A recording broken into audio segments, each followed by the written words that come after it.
আরে কি রে বন্ধু, কি অবস্থা? আছি মোটামুটি ভালো আছি। অনেক দিন হয়েছে তোর কোনো গল্প শুনি না। আজ একটা ভূতের গল্প বল। না বন্ধু, আর ভূতের কথা বলবো না, একদিন বলবো না যা। না বন্ধু, আজকেই বলতে হবে, নাহলে আমি তোর বন্ধু না।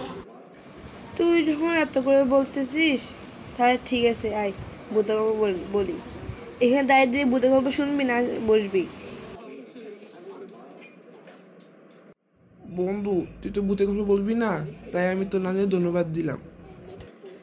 বন্ধু বুঝলাম না, ভূতের গল্প বলবো আমি আর ধন্যবাদ দিলে আমার নানি রে, ব্যাপারটা তো বুঝলাম না। আরে বন্ধু, তোর নানির কারণে তোর মা এই দুনিয়াতে আসছে। তোর মায়ের কারণে তুই এই দুনিয়াতে আসছ। তুই এই দুনিয়াতে আসার কারণে তুই আমাকে ভূতের গল্প শুনেছিস, তাই আমি তোর নামে ধন্যবাদ দিলাম। বন্ধু তুই এত বুদ্ধি নিয়ে রাতের বেলা কেমনি ঘুমাস? এমনি আবার মাথার উপরে বালিশ দিয়ে ঘুমাই। দে বন্ধু, এখন ভূতের গল্প বল। হ্যাঁ বলতেছি, এখানে বলবো না, আস বাসায় আস, এখানে বল, সুন্দর মতো বলবো, আস। ঠিক আছে, চল বাসায় যাই। বন্ধু বাহিরে তো আসলাম, তাহলে এখন বলি। বল। ঘটনার নাম হলো নববধূর যাত্রা।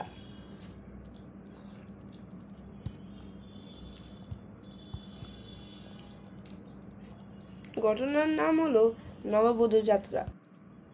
বর্ষার রাত, আকাশ জুড়ে বিদ্যুতের চমক, কখনো ঝমঝম করে মুষলধারে বৃষ্টি নামছে, কখনো আবার চারপাশে এমন নীরব হয়ে যাচ্ছে যেন প্রকৃতিও শ্বাস বন্ধ করে অপেক্ষা করছে কোনো অজানা আতঙ্কের জন্য। দুই বাঁশবনের পাক দিয়ে রাতে হাওয়া অদ্ভুত এক শো শো শব্দ বেশি আসছে। রাত যত গভীর হচ্ছে, গায়ে কুকুরগুলো তত কোন শুয়ে ডাকছে, একটি অশুভ সংকেতের মতন। গ্রামে শুরু কর্দমাক্ত পথ ধরে দ্রুত গতিতে এগিয়ে চলছে একটি পালকি। চারপাশে রাতে অন্ধকার গিয়ে নিচ্ছে সমস্ত আলো। পালকির ভিতরে বসে আছেন সদ্য বিবাহিত নববধূ আয়শা। তার পরনে টকটকে লাল বেনারসি, হাতে রক্ত জবা রঙের চুড়ি, পায়ে সোনার নূপুর। নূপুরের ঝিনঝিন শব্দ মিলিয়ে যাচ্ছে বিদ্যুতের গর্জনে। পাঁচজন পালকি বাহক, সবাই অভিজ্ঞ, কিন্তু আর যেন তাদের গায়ের রক্ত হিম হয়ে আসছে, কারণ পথের এক জায়গায় রয়েছে এক অভিশপ্ত বটগাছ, যার নিচ গেলে কেউ সুস্থভাবে ফিরে না। লোকে মুখে শোনা গেছে যায় এই গাছের নিচে একসময় এক নববধূকে জীবন্ত কবর দেওয়া হয়েছে। তারপর থেকে এই গাছের নিচে কিছু আছে, কিছু অলৌকিক, কিছু ভয়ঙ্কর। তারপর বন্ধু কি হয়েছে, তাড়াতাড়ি বল।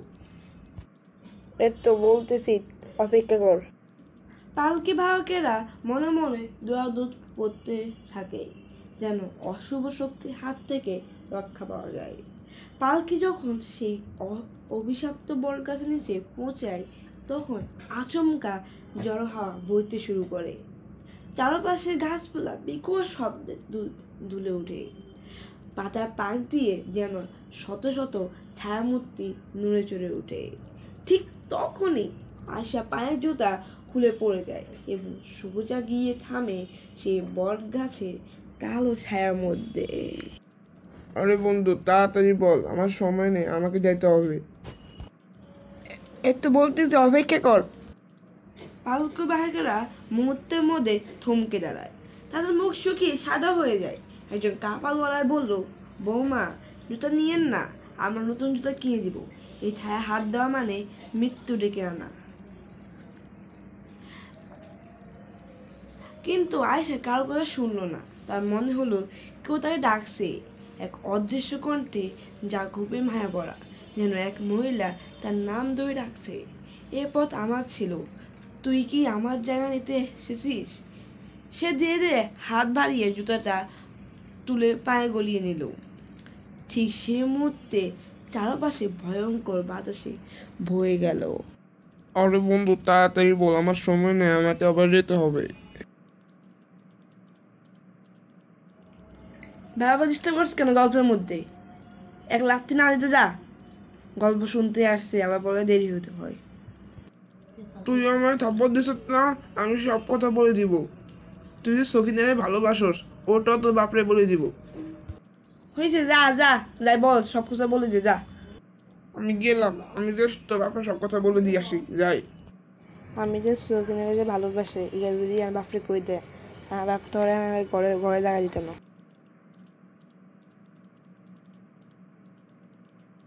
বন্ধু, আব্বুর কাছে কইস না। আব্বুর কাছে কইলে হ্যাঁ বাড়ি কই দিব, বুঝতি? প্লিজ বন্ধু, আব্বুর কাছে কইস।